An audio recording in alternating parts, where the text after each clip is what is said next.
Okay, hello everyone, and welcome back to Return to Dark Souls 2.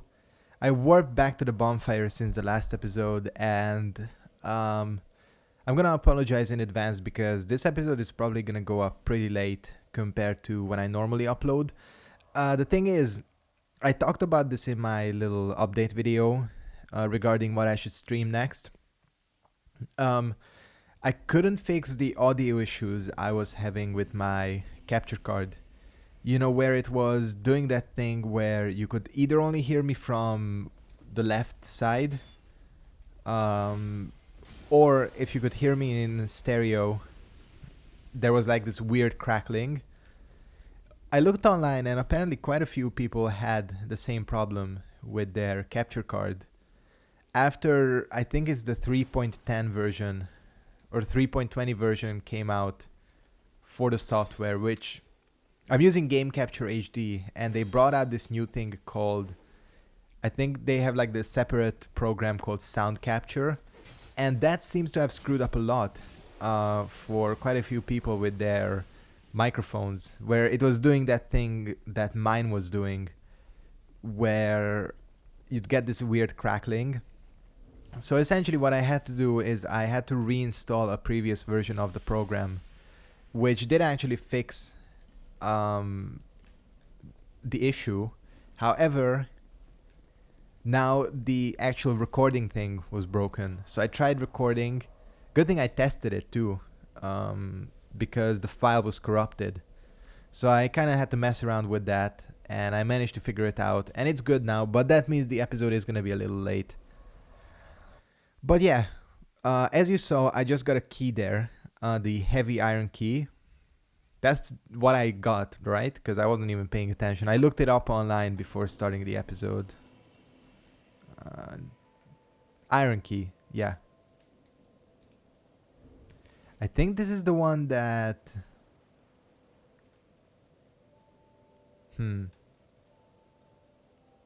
Well, if the Wiki is correct, this should be the key that opens the thing in the Forest of the Fallen Giants. I hope it is. I don't know. I was explaining things, so I wasn't like paying that much attention. But apparently that is the key that you need to get. Hopefully both the wiki and my interpretation of it was correct. Because then it's going to be kind of embarrassing. Which one is closer? This one is closest, I think. You can also jump down into the salamander pit, which is probably what I'm going to do if this is wrong. With the silver cat ring, it is possible, but not easy, but possible.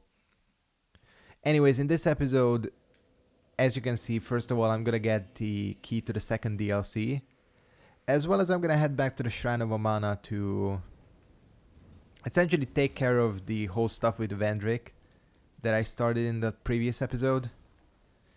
We just basically have to get his stuff and his soul, which again can be turned into a pretty badass shield that I'm probably gonna get. Now let's see if I was correct, or the wiki was correct. Yep, it is correct. Cool. Interestingly, you know, as you see there, Sellsword Luet is still summonable. It's summonable because the shades do not follow the same rules as white phantoms. So even if the boss is dead,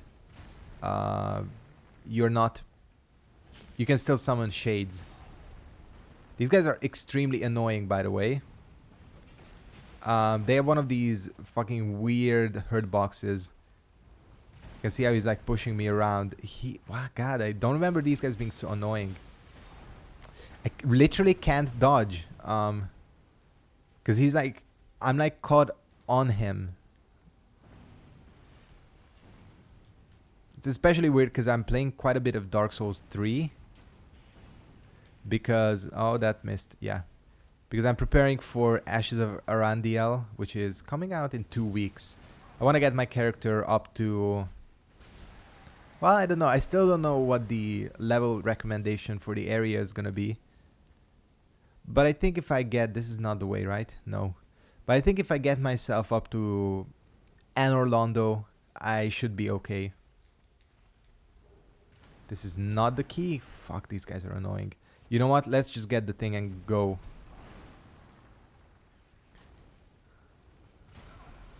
I swear.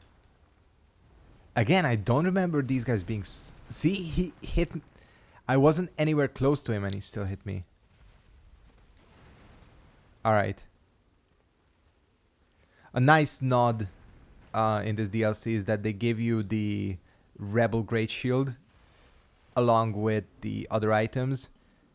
It's interesting because the Rebel Great Shield is Raim's shield, and Raim is basically very connected to this DLC. So again, kind of a nice reference. Looks cool too. The Rebel Great Shield, if I can find it. There it is.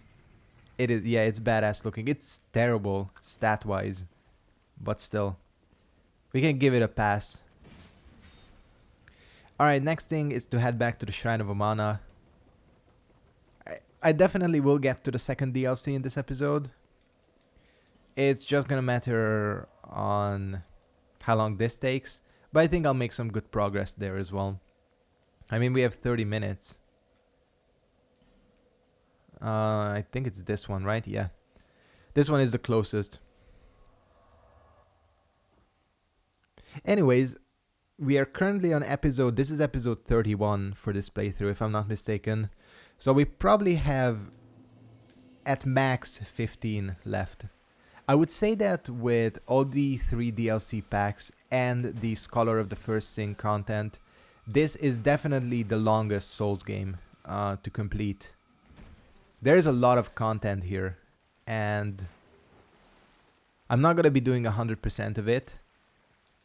But yeah, I mean, they had 3 kind of lengthy DLC packs, which I'm very happy about. I hope Ashes of Arandiel is at least like 3 or 4 hours of content, because that's what it is in this game. I think each DLC, if you think about it.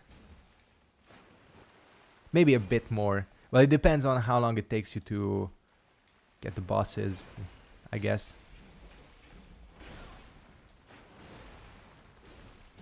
But yeah, I'm excited for that DLC. It looks good. First of all, I love snow areas in Souls games. Snow games, yeah. I love the snowy areas. I don't think there are quite enough of them. But yeah, so that immediately makes me excited for Ashes of Arandiel. Plus, I don't know, it just looks cool. It looks like it has interesting enemies. I'm excited to try out the new spells. I am going for kind of a sort of spellcaster build. So hopefully I'll get to try out at least some of the new spells. Man, this weapon is weird with that hit detection.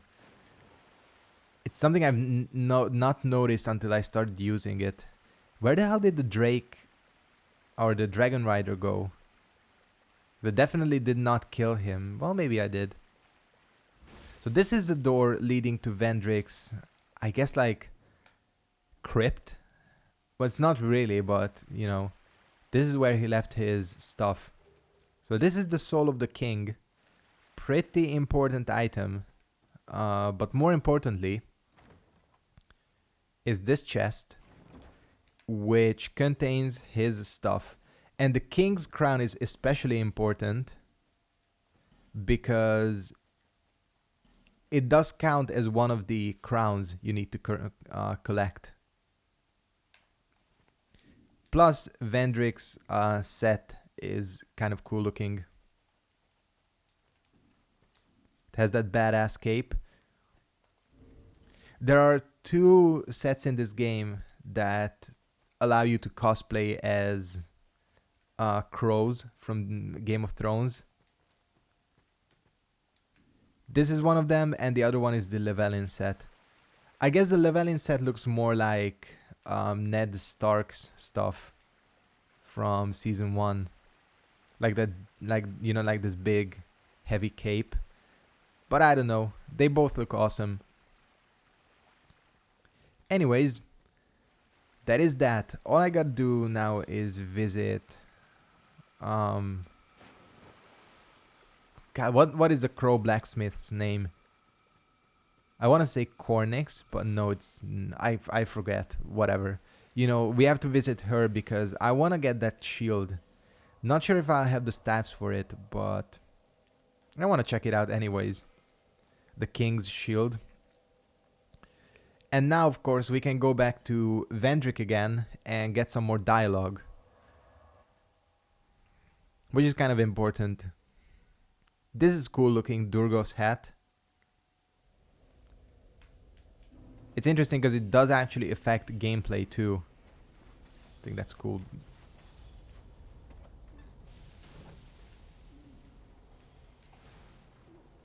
Orn effects. Yeah, okay, we have to get rid of the... It's annoying that nothing else can get here except these spiders. Like, why the hell can they get in? It's kind of annoying. Alright, we can trade for... Oh, I do have the stats for it. King's Shield. Shield of Vendrick, King of Draglake. One fragment of dark, having taken human shape, became obsessed with the king's soul. Impelled by its own cravings, it sought souls and strove to make the strength of the giants its own. Kind of gives some important lore behind, well, Nashandra. Hopefully this doesn't... I can definitely notice I'm rolling a bit slowly. So maybe with the Royal Soldier. We'll see how it affects my... want to just show it off. Yeah, this shield... There aren't that many shields in this game that have 100% physical block. And that is actually something I do like because... To be honest, you have to admit that Dark Souls 1 had way too many 100% physical block shields. Like the heater shield and everything. And that does kind of trivialize a lot of the early enemies, especially and bosses. But I mean, look at how cool this thing is. This is definitely one of the best looking shields in the game. But yeah, again, gives some interesting lore on Nashandra.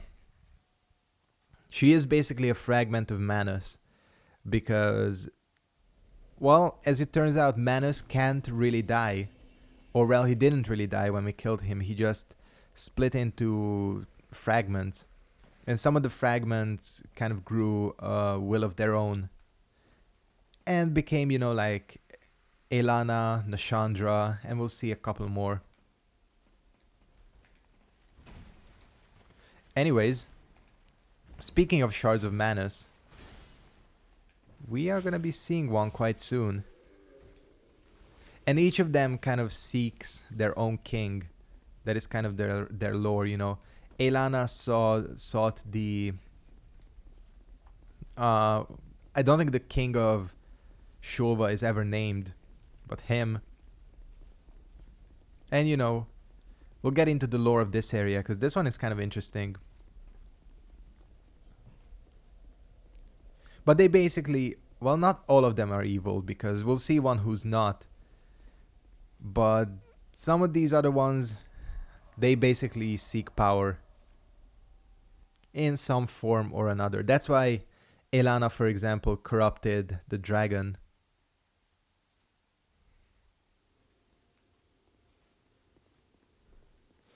I do like the entrance to this DLC. All these doors are like really fancy.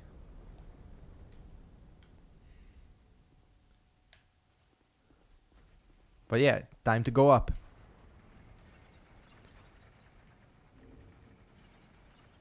I think my set is good. I like this outfit. This is one of the best drops I've gotten on this playthrough. Yeah, this DLC is cool. Gameplay wise, I wouldn't say it's as interesting as Sanctum City, but it does have its own unique gameplay mechanic in this. So we pick up 6 smelter wedges, just for anyone who doesn't know, you know.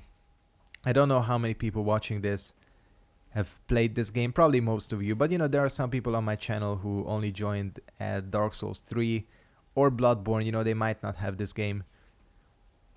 But these smelter wedges are pretty important.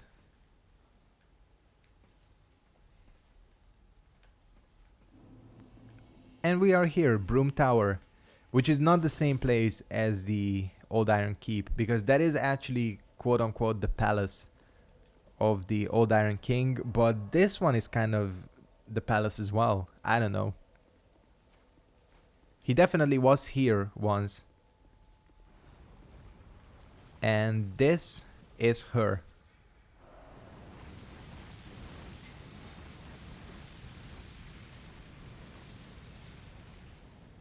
This really creepy statue, well, you'll see in a bit. And she doesn't actually speak. I think some people have managed to decipher what she says. Nadalia, Bride of Ash. So she is the queen, the fragment of Manus for this area. And the thing about her soul is that it's not complete. Soul of Nadalia, Bride of Ash, who renounced her flesh and wandered Broom Tower. When Nadalia came to this land, the king she sought was no longer there. Dispirited, she forsook her own soul and clung to the heirlooms of the old king. So yeah, basically she kind of sacrificed herself and spread herself apart in fragments throughout the tower. So she can only be killed with the smelter wedges, and there's quite a few fragments of her. I think there's 14 in total. And only then can you actually assemble her soul to make, I don't know what. I know it can be made into a pyromancy, but I don't think anything else can be made from it. Whatever, I'm not sure I'm gonna collect all the soul fragments because I honestly don't need it. But in terms of the smelter wedges, definitely save at least 4, which I think most of you know why. I mean, there's ways to get more, but if you don't want to do any extra work.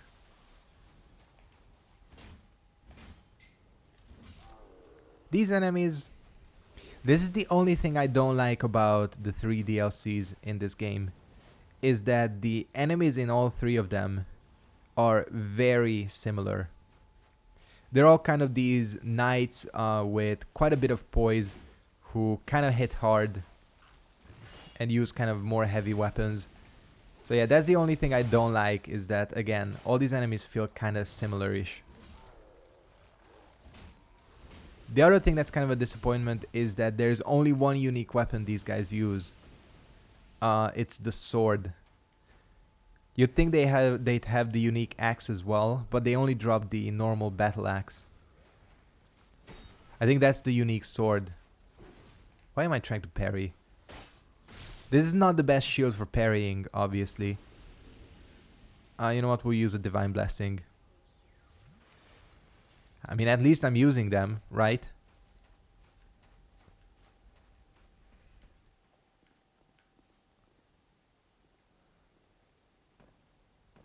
I just fell off. I can't believe I'm that stupid. I went too far ahead for the higher platform, but not enough to actually land stable on the lower platform. I guess that's death number 1. I swear, I've said this before. Like 80% of the deaths in this playthrough have come from falling. I mean, it could be worse, you know. I guess it's worse dying to the actual enemies. I don't know. But this area you do have to go quite the distance before getting to the first bonfire. Or second bonfire, I guess, but you know what I mean. So, probably don't want to use too many Estus flasks if we can. In fact, I'm probably going to run past these guys, since I fought them once already. And they're not that good at following you. I think this is pretty much the end of their aggro range. Weird thing that they do in this DLC is that they give you like +7 versions of certain weapons.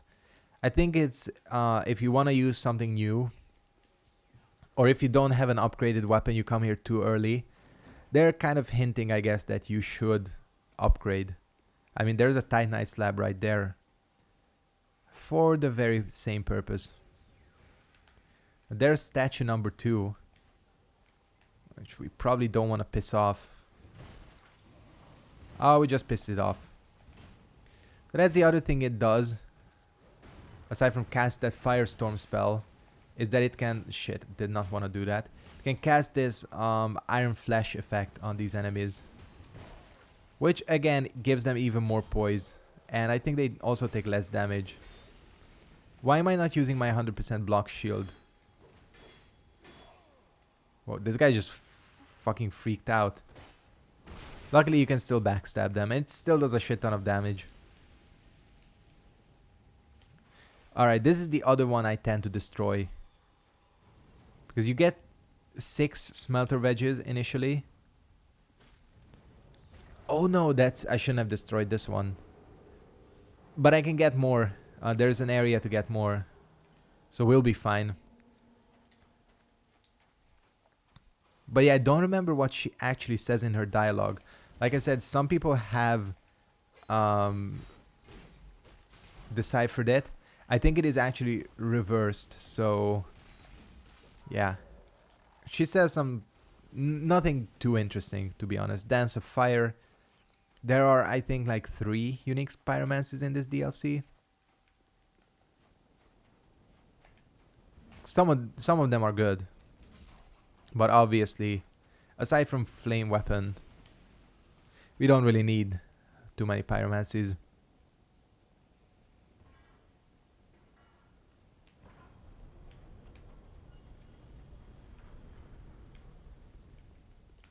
I almost fell off again. That would have been really stupid once again.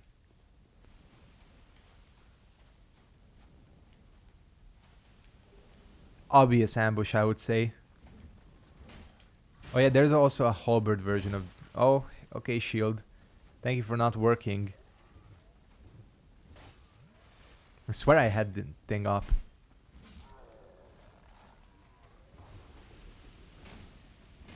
This area... I mean, I guess there's one useful thing in here, which is the Soul Vessel. That's what it's called.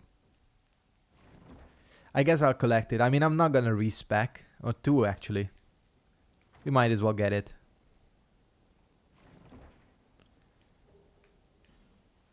And some other shit we don't need, but I like that they give you a preview of the other tower, which is kind of important. We'll be visiting all of these places later.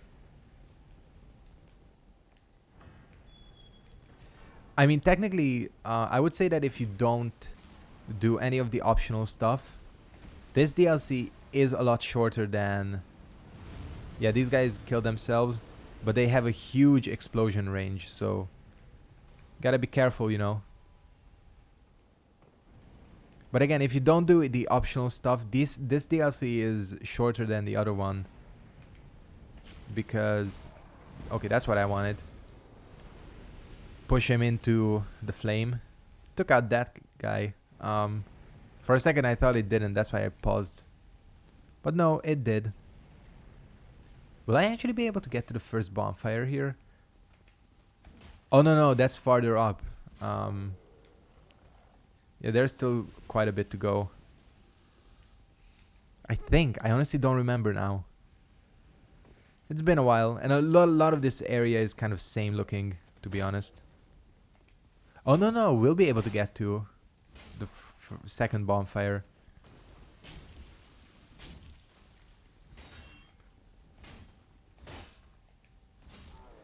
This is a weird chest as well. Just contains a Cestus +8.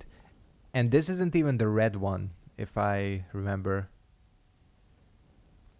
Because there was like kind of hype for a while because someone data mined the game and they found that there is a red Cestus. But no, they don't give it to you, unfortunately. There are a couple of unique... Oh wait, they did give it to you once, right? Before the DLCs came out. Yeah, I do remember. Where the fuck is my weapon? I haven't switched my weapon is so long that I can't. There it is. Because I've been basically using this weapon all throughout this playthrough. As I haven't switched, so I can't even find it. Guess we'll turn back into human form. Still got 20 humanities. That's pretty much enough for the rest of the game. But yeah, that is bonfire number 1. Or 2. Well, you know. The first one is really just at the start of the area.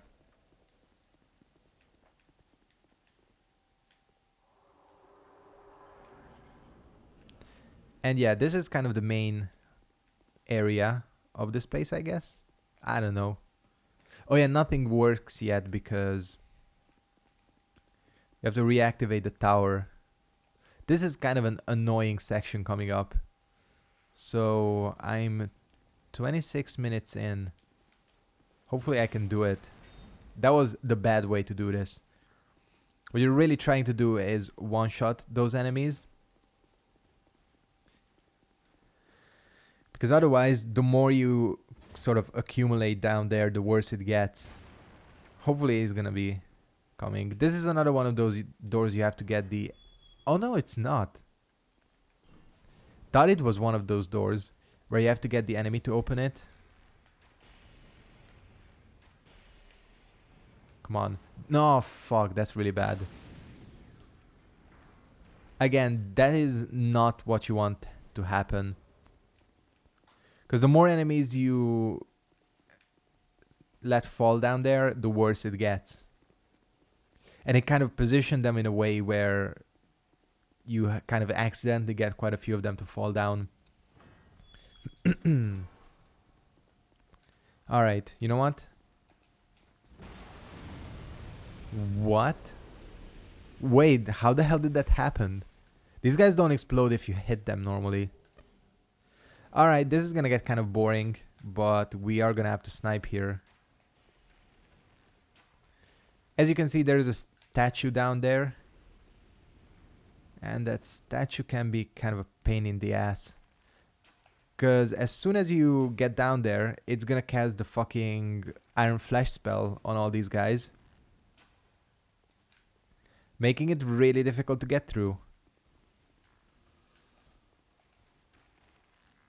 And of course, that's the first time you see these big smelter demon type enemies. They show up quite a few times. They actually drop kind of one of the weirdest weapons in the game. Yeah, this is the problem. I can only hit his leg.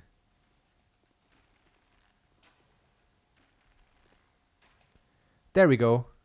Oh, I thought it was dead. Okay, he is dead. Did he just walk into the fire? Oh yeah, because these guys sprout fire, right? So yeah, that weapon they use... I just got screwed. No! Oh, damn it. I didn't think it was gonna do the 3-hit combo. Fuck, these guys are annoying. Now I have to snipe everyone again. I almost had it too. If that guy hadn't exploded. Or if I had my shield up, probably. I don't think you can block against these guys unless you have like Havels or something. Alright, well I think what I'm gonna do to save you the boredom is that I'll do the sniping again off screen. And we can start the next episode off. Hopefully getting past this area. Because this is one of the more difficult sections of this DLC, to be honest. But yeah, I'm gonna go ahead and wrap it up here. I think we still made good progress. I want to thank you guys very much for watching. Hope you enjoyed this episode of Return to Dark Souls 2. And I'll see all of you next time. Goodbye.